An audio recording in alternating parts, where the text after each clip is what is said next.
bus to the location. He showed up completely drenched and had to sit and wait for a few hours due to the auditions running late. When it was his turn, director Chuck Russell told him, "Do whatever you want to do." Sagos, who was so frustrated and mad about the whole ordeal, just yelled, "Fuck you," and then proceeded to scream and curse out Chuck Russell. He hired him immediately. Because, why not? He might kill me, so yeah, you're hired. You're hired. You got the job. Ira Hayden, Will, was a D&D dungeon master in high school, which made him feel secure in the role. Shit, Sherlock. He thinks it's the reason he got the part of Will. No shit, son. He walks in. You got the part. I haven't said anything. Doesn't you got matter. the part. You clearly have played D&D before. Fit him for a chair. Clearly not the fucking hunky Laredo that was in the original script. Certainly not. I can't find out if this isn't true, but... so you're just going to go So I'm going to go with it. Winona Ryder auditioned for the role of Kristen, but director Chuck Russell felt that Ryder was too young for the role. However, 1987 Winona Ryder could have. Yes, true. That is entirely possible. Is that roughly when Heathers came out? I don't remember when Heathers came out, but I would assume so, yeah. Same, 86 roughly. Would have been about the time they were doing this, so yeah, I would say so. Roughly. First film role for Patricia Arquette. A bunch of the young cast members, especially Rodney Eastman, were completely head over heels in love with her. Yeah. I think the actress that played Taryn in the documentary is just like, nobody wanted me. No one wanted me. I do. I have a thing for Taryn. You have a type. I always did. I always had a thing for Taryn ever since I first saw the movie. So, yes, I do. Jennifer, I got nothing better going on. Just saying, if you're listening. If you're listening, I know you ain't local. In the script, Russell and Darabont the script that Russell and Darabont delivered called for a $20 million budget. Oh, Jesus. How'd that go? We'll give you $3 to pull off the effects. And some Blint and a pack of gum. Go. Even though they only had roughly $5 million. The result was an incredibly tense set. Not helping this was the fact that it was Patricia Arquette's first movie. On the first day of filming, the production was already so behind they didn't get to her scenes until 4 a.m. Jesus. By which point she was exhausted and she'd forgotten all her lines. It took 52 takes of her... It's a lot of film. ...feebly making her way through it before they simply just fed her lines via cue cards behind the camera.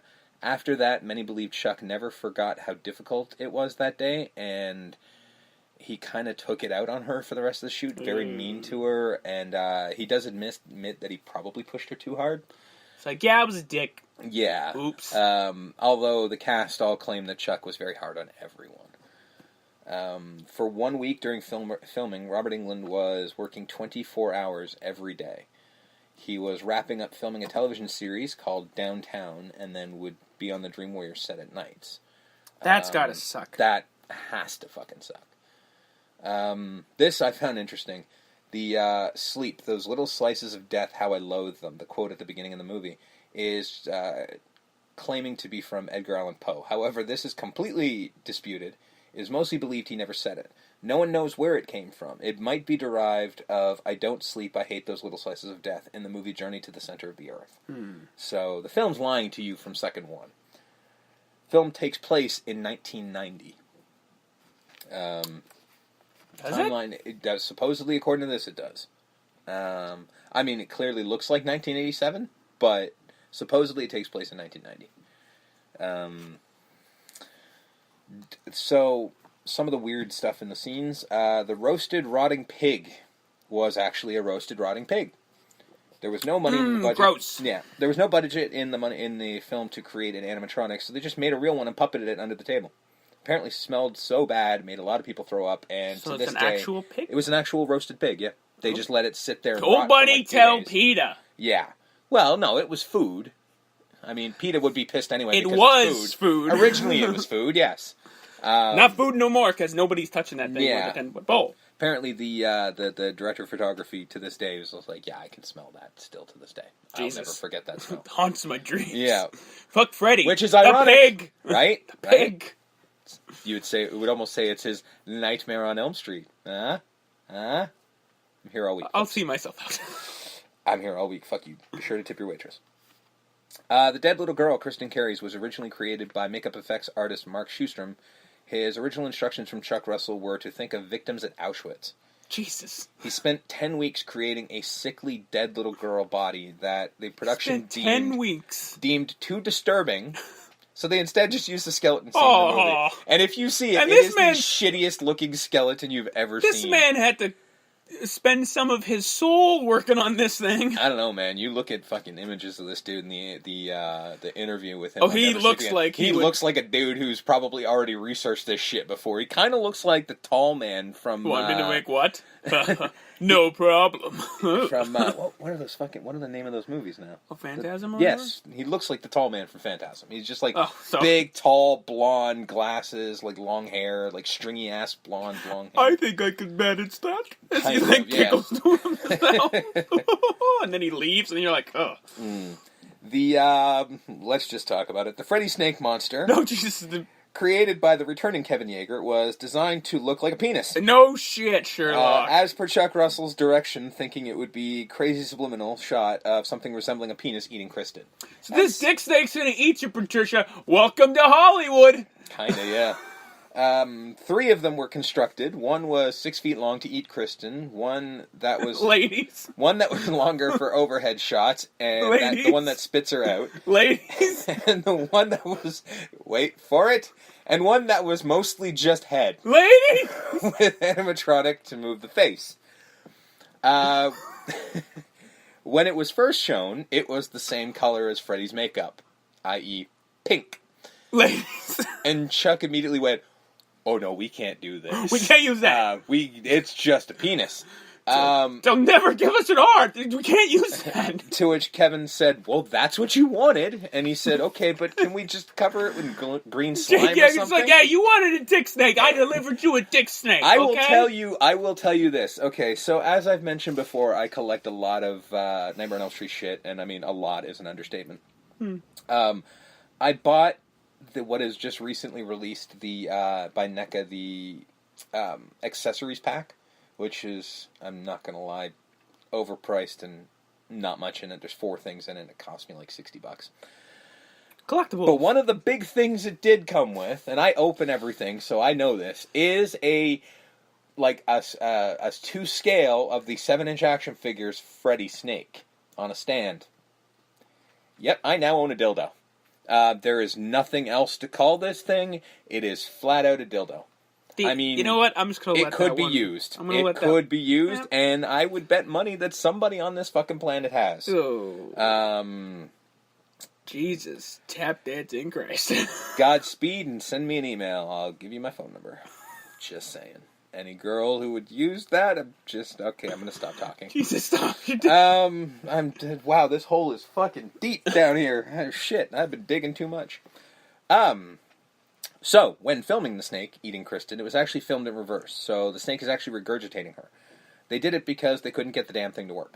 Oh, so they couldn't get it. They couldn't get it to actually go forward. So they're just like, why don't we have it just make the face and we'll just pull you out? And that's exactly what they did. No. Which is weird. If you look at it, like Money saver. You can kind of see it because of the way that like they mostly just have like a major close up on it. And it's like, yeah, because you show her arms, they're pulling her out of it. There's a lot of like on YouTube and on all of the releases. There's movie a lot magic. of like there's a lot of like images of them doing it. It's really fucking fascinating if you like movie making shit of like the just early scenes days like stuff. that where you're like, listen, I know you come from an acting family, Patricia. Hell, we just talked about our brother for 2 straight weeks. Yeah. But it's just like first gig, first day on the job. I hope it wasn't, but it might have been. No, it wasn't. Okay, just like. Yeah, you're gonna get eaten by it. Although maybe it was because she was actually smiling during some of the filming. So, oh Jesus, Patricia, you're being eaten by a dick snake. No, not filming, but like there are pictures of her on set smiling. Oh, so like, I'm guessing, like her doing a thumbs up. With it half exactly. her mouth. So I'm guessing, judging by what happened with Chuck Russell, I'm assuming smiling wasn't a thing she did very often on the set. So Chuck Russell saw to that smile. Exactly, he decided that had to fucking end. And I mean, he went on to make The Mask, so clearly he knows something.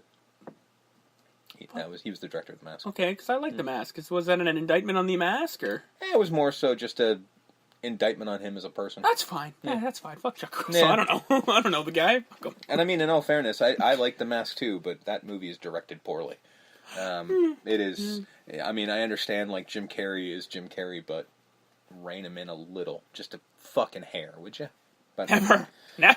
I mean, yeah. But anyway, we'll get there when we talk about that one. But, all right. So, for the dream sequence in which, this makes me fucking laugh because I would love to see this in a current movie. For the dream sequence in which Dick Cavett interviews, the interview is interrupted by Freddy. Sally Kellerman, who was in MASH, the movie, not the TV series, was originally in the script as the guest, but Cavett was then allowed to pick the person he'd be interviewing. He picked Zsa Zsa Gabor.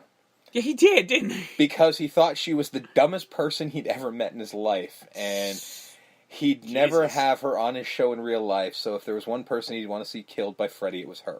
Now, context. To put her in 2019... Paris Hilton, Kim Kardashian, just famous for being famous. Yep. So I can see his point, because Dick Cavett was one of those guys who was like, you know, what do you got for me lately? So I can absolutely see his point, and he would never have her on his show. You've done nothing. Reason. Freddy Killer. Yeah, exactly. No, let me be Freddy. Okay, no problem, Dick. However, I would absolutely like to see somebody do that to a Kardashian. Just saying. I'm flat out going to put my fucking plant my flag in this. I'm on this side of the Kardashians. We give that guy a glove. He's got some slicing to cut up. Who gives a fuck what you think? The TV set was created by using a vacuum form puppet head and then switched to Robert Englund. And of course, as most people know, Welcome to Primetime Bitch was improvised by Robert Englund. So the line was literally just supposed to be... Quite possibly, if not for sure, the most iconic line in the entire franchise. There is, anytime anyone who remembers the series, they will always say, Welcome to Primetime Bitch. Even, you know, the quote, like I said, the quote in the beginning, the rest of the movies have quotes, except for 7. The 6th one uses Welcome to Primetime Bitch as a quote. So, clearly they knew where the writing was on this one. This became the line, and it was literally, it was supposed to be just your big break in TV, smash. And then he threw that in there because, you know, he felt like it. They kept it in, and it's the biggest line in the history of the movie. So clearly Robert Englund knows his Freddy. Mm-hmm. So the sexy nurse scene, Stacey Alden, was originally, instead of dissolving to Freddy later on, it was to have her face changed to Freddy. So it would basically be a topless woman, but Freddy's face. It didn't work. She wasn't able to be Robert Englund. She was just kind of like a woman in a mask, and they're like, "This is not working.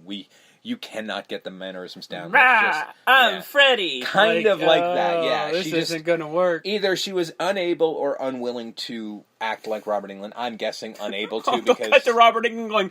As long as it takes, I will train this person to be me. She was not naked when they're training. Damn it! I'm sure he would have been mad about that, but, you know, it was what it was. And he was single at this point, kind of. He wasn't married until 88, I believe, so he had the abilities. When Joey was strapped to the bed frame, the set was flipped so that Rodney Eastman was standing up when he appears to be hanging. He was spread eagle for so long, he actually passed out.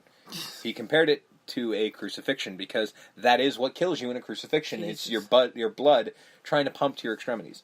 This is what happens in low-budget filmmaking. Wait until we get to Nightmare on Elm Street 4. Taryn's giant mohawk was Jennifer Rubin's idea. All the more reason why I'm in love with her. She used to, they used to go to lunch, just occasionally just go out to lunch, and she just one day didn't change, and apparently was... she just walked around? Just walked around like that. This was her thing. Although in Hollywood, that's not... You would think, but no. Hollywood, late 80s? She walked into that restaurant, and everyone was like, what in the fuck am I looking at? Yeah.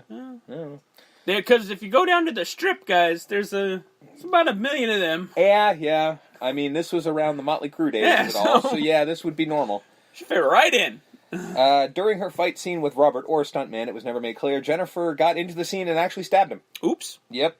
You hope that's a stuntman. Why she was using a real knife, I don't know. Yeah, who gave this person a real knife? Why did she have a real knife? Does that look like someone who should have a real knife on them? In a world where it was literally like a little stiletto blade, you would have never seen it. So why the hell it was real, I don't know.